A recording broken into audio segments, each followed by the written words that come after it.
There was some good and bad. Still a lot of learning going on. We're not quite done installing, so there's something new every day. Both sides of the ball. So let's say you put in a play on offense, and you run it against everything they've run so far. Well, you're getting pretty good at it. Well, guess what? They had something new, so you got to be able to execute that. So not only that is the defense putting in something new, but the offense is putting something in new as well. So until we're done installing our plays, it's going to be a while before we start really settling in. The good news is every so often we do it right, and there we go. Wow, that's pretty good when you do it right. You got film to teach, or sometimes you just, hey, if this one guy does this, we're one guy away from execute. 10 doing it right, 1 not quite. If you got it right, look what happens.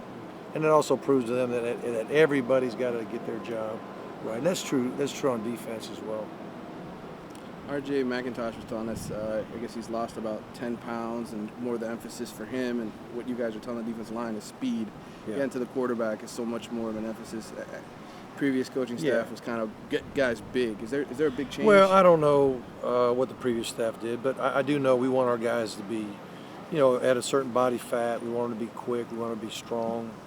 You can't be too light. Obviously, you gotta be strong enough to take on the run game and all that. But we do want guys in shape. We do want guys to be quick, and like I said, we want them strong too. But I think I got a lot of faith in Gus Felder, our strength coach, and so I think we'll be in good shape. The move to defensive tackle with RJ, just your thought process behind that. Again, tackles a lot of times get the best matchup on the field when it comes to rushing the passer.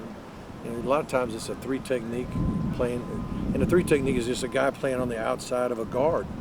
So here's this guard trying to block you one-on-one instead of a tackle that gets paid to do that for a living. A lot of times you get the guy inside and he can make more trouble than he can on the outside sometimes. But I'm sure he'll probably get a little bit of both before it's over. Do you guys change depth charts practice to practice or week to week? How do you sort of? You know what? I let the coaches decide how to rotate their players right now. The goal right now is to give everybody reps. Like I told the players after practice, I said we're repping 1s, 2s, 3s. We're repping a lot of people. There's going to come a time, and the reason is to see everybody, give everybody a chance, get it on film, show me what you can do. Pretty soon it's going to be just 1s and 2s here in the fall, and then it's going to be 1s. It's going to be 1s and anybody else who proves to the coach that you deserve playing time. I tell them my goal is to rotate people. I love to keep people fresh. I'd love to play the first and the second team, even the third sometimes. But the second teamers got to prove that they deserve those reps, and that's what everybody's trying to do. They're all fighting for playing time right now. They're really fighting to learn what to do.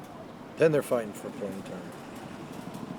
One problem, Coach, in past years has been obviously, and you were on the cusp of this today, but didn't happen, but rain or lightning delaying practice, right, forcing guys inside. How are you going to tackle that? Is there a know. ballroom that you can go into without I'm hoping facility? we can go here to the wellness center. There's 3 gyms side by side, and if you lift the curtains up, there'd be enough space to get some, as quality of work as we can get. But, a lot of people are like, well, why do you need an indoor? You need an indoor because of rain and lightning, and there's so many afternoon thunderstorms around here, and I heard if you could miss as many as 22 practices in a year.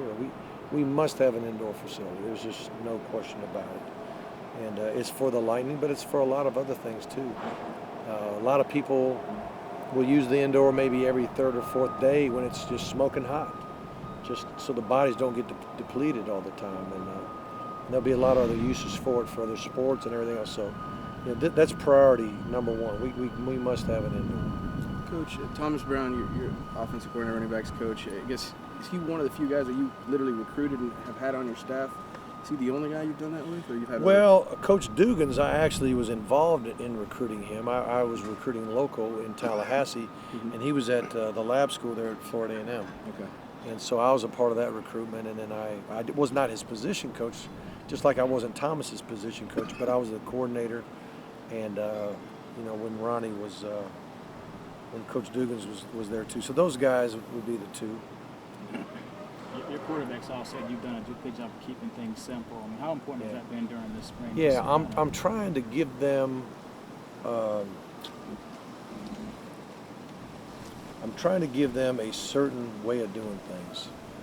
okay? And I'm trying to make it consistent. And I'm trying to get them to create really good habits, footwork habits, just how you throw the football, how you think on your progressions. And so if you get used to doing it the way I say do it, and you get in the habit of doing it that way all the time, then when the game comes around, it'll be second nature to you. So I do like to keep it as simple as possible, but not so simple that you can't handle the schemes that are thrown at us. Last question, guys. Coach, you've been at it almost 2 weeks. How close are they to not necessarily knowing everything, but practicing the way you want them to Yeah, practice? well, we haven't installed everything, obviously, so they don't know everything like you say. But are they practicing the way we want? They're trying to. You know, it's like sometimes a guy is doing the best he's ever done. I'm doing the best I've ever done, but then the coach is still on me. And they're like, man, you're still on me. I'm doing the best I've ever done. Well, it may be the best you've ever done, but it's not quite where we need you. So I think we're in that stage. From, they're working hard. I think they're trying their tails off, but they're still not quite where we want them. And when they get there, it'll become so natural to them, they can't help but have success. Thank you. Thanks, Coach.